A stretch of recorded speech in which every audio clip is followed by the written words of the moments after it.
오늘 새벽에도 주님의 전에 주님을 사랑하는 마음으로 나오신 우리 성도님들을 주님의 이름으로 환영하고 축복합니다. 기도하시겠습니다.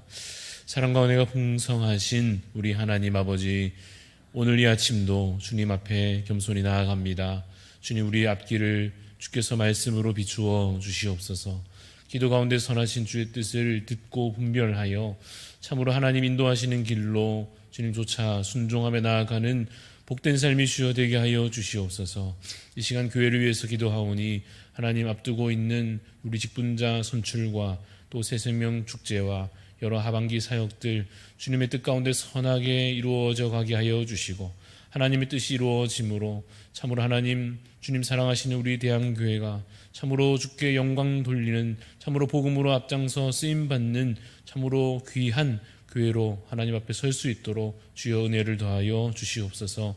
우리의 마음을 늘 겸손케 하여 주시고, 그래서 이 아침에도 이 하루도 참으로 주의 뜻을 간구함으로 나아가는 귀한 정결한 거룩한 하루 될 수 있도록 주여 인도하여 주시옵소서. 감사를 드리며 살아계신 예수 그리스도 이름으로 기도합니다. 아멘. 오늘 우리에게 주시는 말씀 사무엘하 2장 12절부터 23절까지 말씀입니다. 사무엘하 2장 12절부터 23절까지 말씀 교독하여 읽겠습니다.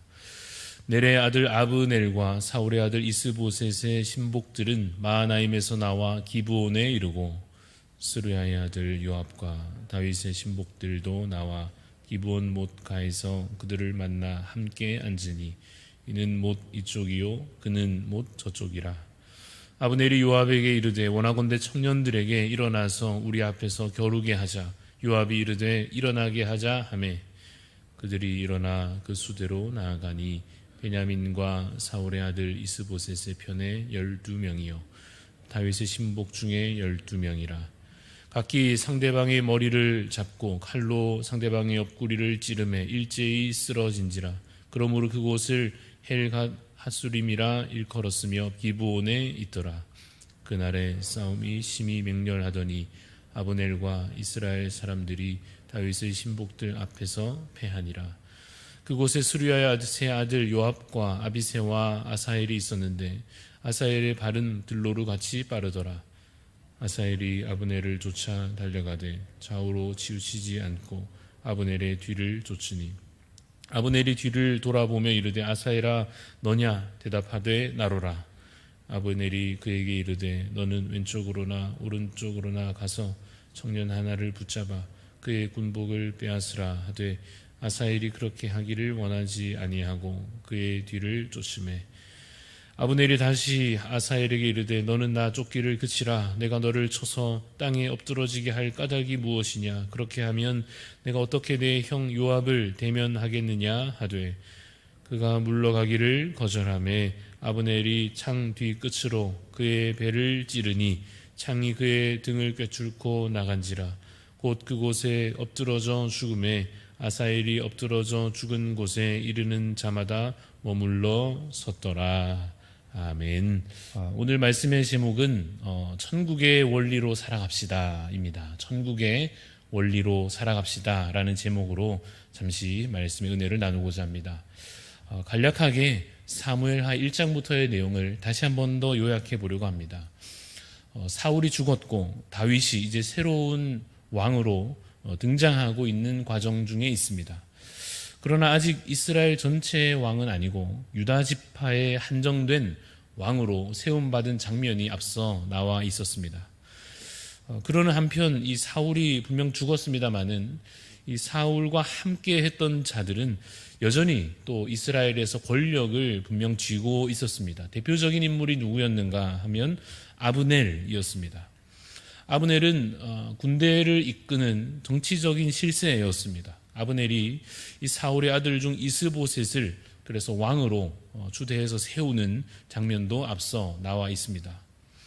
이 이스보셋은 왕이 되기는 했습니다만 여전히 실세는 누구로 보여지는가 하면 바로 이 아브넬 장군이 그 당시에 정치적인 큰 영향력을 가지고 있었던 것으로 보입니다.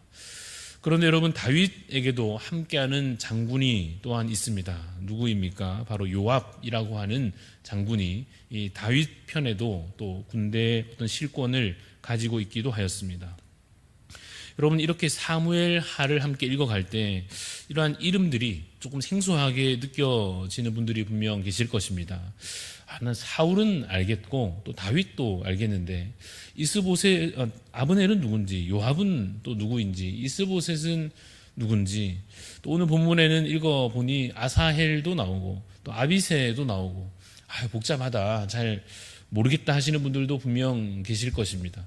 게다가 읽다 보면 또 지명도 좀 생소하여서 기브온이 어디쯤이고 또 마하나임도 나오는데 어디쯤인가 궁금하긴 한데 잘 모르겠는 그런 마음으로 이 성경을 좀 여러분 읽으시다 보면은 사실 성경이 좀 어렵게 느껴지고 좀 재미도 없고 이 사건들이 무엇을 의미하는지 알아차리는 것도 좀 쉽지 않을 수 있을 것입니다. 그래서 오늘 좀 제가 권해드리자면 이러한 이 사건들이 전개되는 역사서를 읽을 때에는 만화로 된 성경이라든지 혹은 좀 더 쉽게 번역된 성경들을 먼저 한번 쭉 이렇게 먼저 읽고 또다시 이 개역개정 번역의 성경들을 읽어가는 것이 크게 도움이 됩니다. 그래서 오늘 좀 간단히 소개를 좀 드리고자 하는데요. 이 어른 성도님들께는 저는 개인적으로 이 성경 2.0이라고 하는 책이 나와 있는데 권해드립니다. 글씨가 좀 작아서 읽으시는데 불편함이 있으실 수 있습니다만 내용은 아주 풍성하게 잘 기록되어져 있습니다. 우리 아이들에게도 이렇게 성경을 읽힐 때 혹시 여러분 가정에 있는 초등학생 아이들이 있으시면 파워 바이블이라고 있습니다. 아주 재미있게 구성되어 있는데 이러한 책들을 좀 권해드립니다. 먼저 만화나 또 쉬운 방식들로 이 성경에 있는 사건들, 그 이야기 내용들을 좀 먼저 익히고요. 그래서 좀 더 인물이나 사건에 대해서 익숙해지시고 나면 함께 이렇게 본문에 담긴 의미나 그 주제들을 살펴가는 데 있어서 훨씬 더 좀 쉽게 접근하실 수 있으리라 생각이 됩니다. 다시 내용을 요약하면 두 권력이 지금 서로 맞서게 됐습니다. 이스보셋과 아브넬이 한 편에 있습니다. 이들은 소위 말해 친사울 라인이라고 할 수 있겠죠.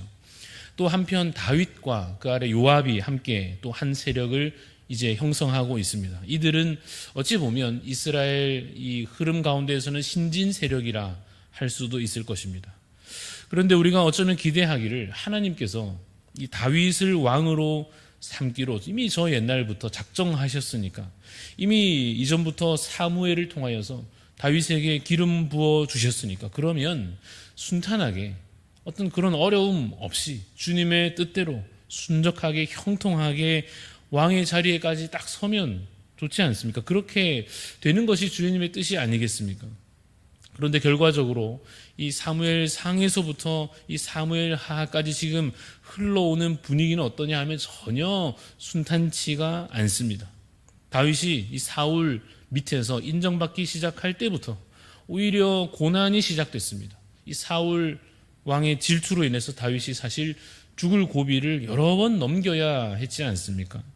이제 사울이 죽었으니 이제는 그냥 왕 되면 되는가 하면 아직도 여전히 이 이스라엘의 상황들이 만만치가 않습니다. 그래서 우리가 이 사건들을 보면서 깨닫는 것이 하나 있다면 주님의 뜻이라도 순탄치 않을 수 있구나.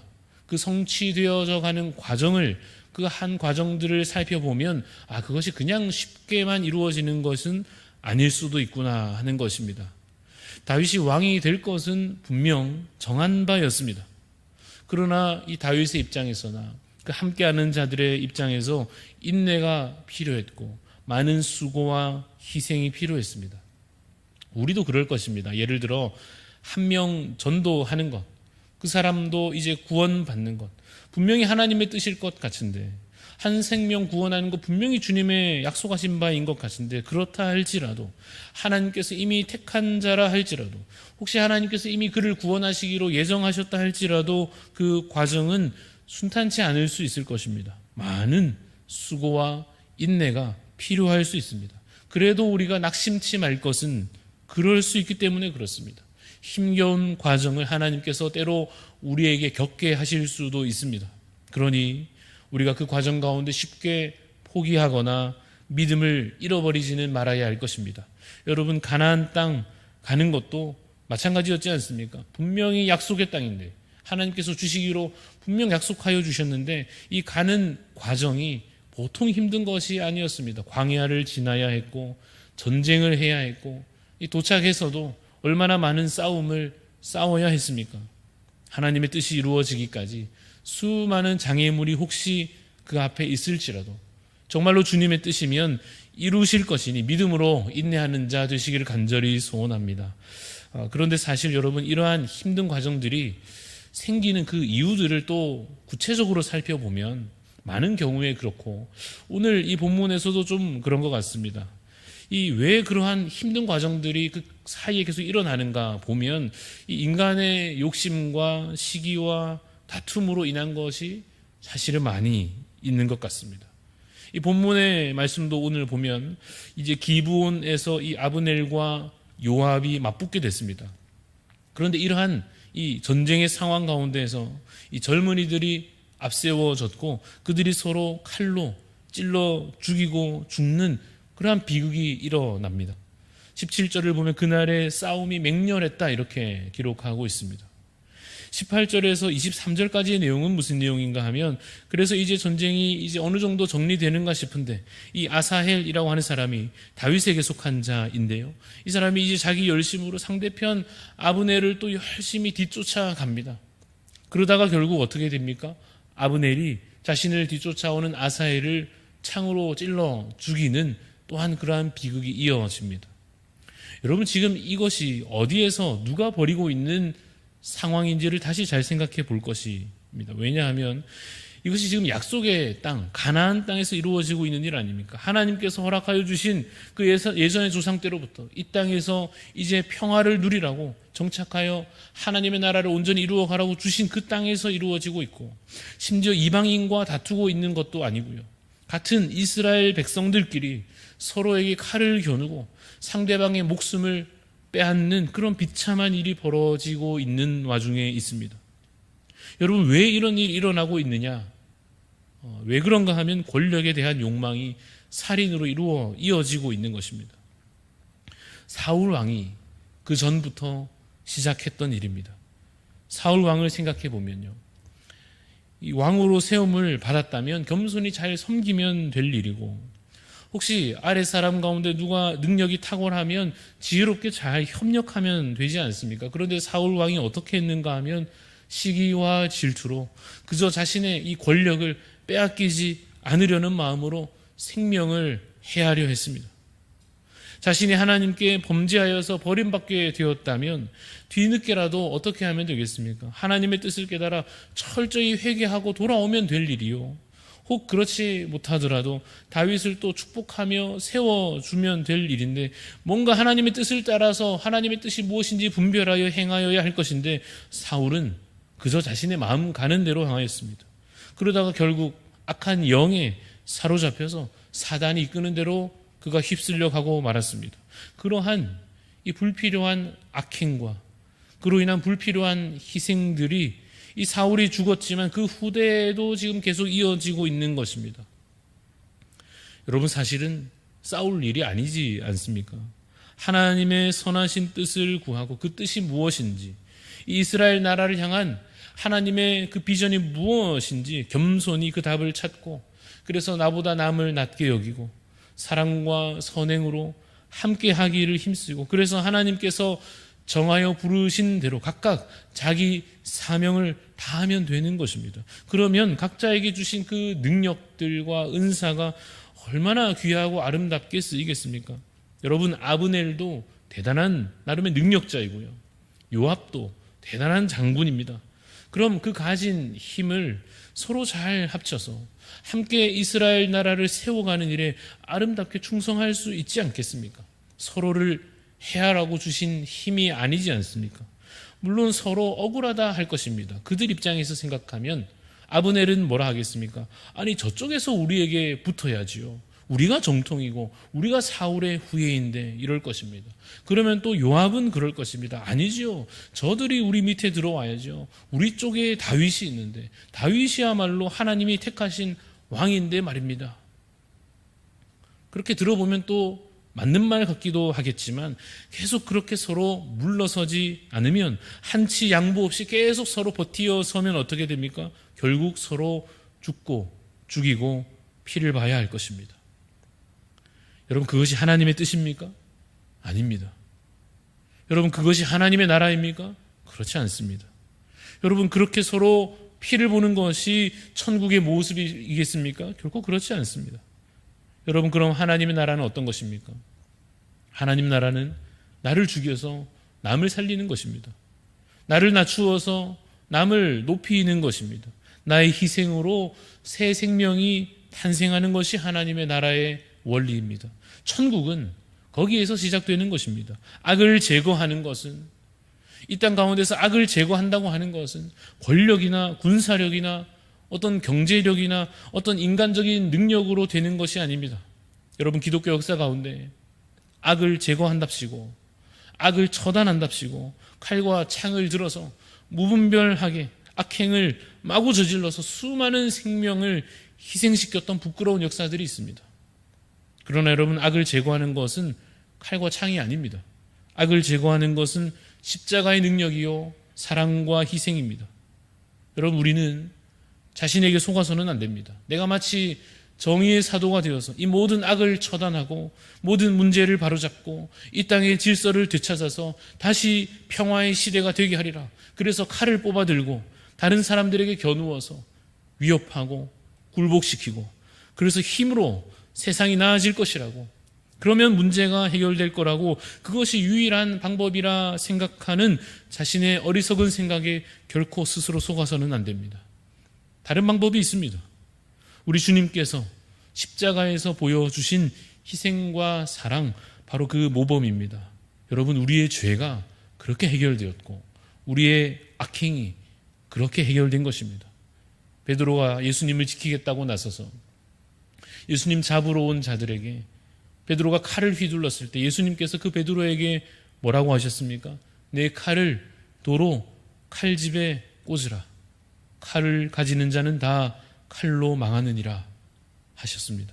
사랑하는 성도 여러분, 이 이스라엘 역사를 계속해서 우리 함께 지켜보면서 우리 현재 안타까운 역사들도 함께 잘 비추어 보시고, 우리는 그러면 어떻게 이 땅에 하나님 나라를 이루어 갈 것인지, 내가 내 힘으로 만들어 갈 수는 없지만 주께서 이루어 가시는 그 나라에 어떻게 우리가 함께 순종하여 그 나라를 이루어 가는 일에 동참할 것인지, 그 지혜를 발견하는 자 되시기를 간절히 소원합니다. 그래서 오늘도 선으로 악을 이기는 거룩한 성도로 살아가는 복된 하루 되시기를 간절히 소원합니다.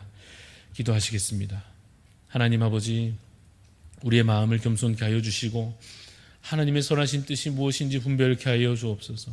혹 내가 불리할 때에도, 혹 내가 뒤처지는 것 같아도, 혹 내가 설 자리가 없는 것 같아도 하나님의 뜻이 무엇인지 분별하여 선으로 악을 이길 수 있도록 주님, 우리의 마음을 주장하여 주시옵소서. 하나님, 그래서 참으로 이 땅에 하나님 나라 이루어질 수 있도록 십자가의 능력으로 사랑과 희생으로 함께 천국을 이 땅 가운데 만들어가는 데에 순종하며 동참하는 주님의 귀한 일꾼들 주여 우리가 되게 하여 주시옵소서. 감사를 드리며 살아계신 예수 그리스도 이름으로 기도합니다. 아멘. 하늘에 계신 우리 아버지여, 이름이 거룩히 여김을 받으시오며 나라가 임하시오며 뜻이 하늘에서 이루어진 것 같이 땅에서도 이루어지이다. 오늘 우리에게 일용할 양식을 주시옵고 우리가 우리에게 죄 지은 자를 사하여 준 것 같이 우리 죄를 사하여 주시옵고 우리를 시험에 들게 하지 마시옵고 다만 악에서 구하시옵소서. 나라와 권세와 영광이 아버지께 영원히 있사옵나이다. 아멘.